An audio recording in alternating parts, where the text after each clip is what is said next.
nabiga alayhi salaatu wasalaam oo maalin asxaabtiisa la fadhiya aayadana soo degtay lan tanaalu albirra hatta tunfiqu mimma tuhibbun lan tanaalu albirra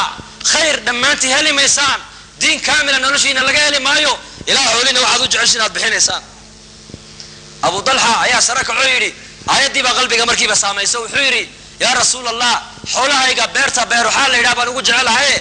maanta laga bilaabo beerta ilaahay dartii baan u bixiyay iga taqabbal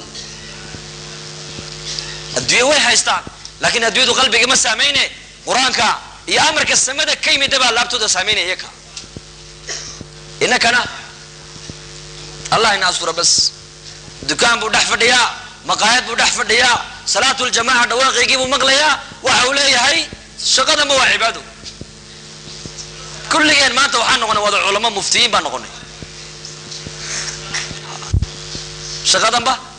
وعباد إذا كيبوا مغليا واركعوا مع الراكعين بإلهين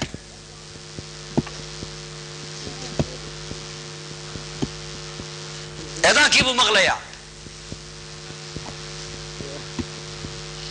مرقات ترى والصلاة دي بقى لقارئ تقول حلو إن مرينا وعقولي هاي فاتقوا الله ما استطعتم لا يكلف الله نفسا وما جعل عليكم في الدين من حرج مفتيين كل ولا علماء نايمانتا قيل نوال بقيل بوها استهدويني سمانتا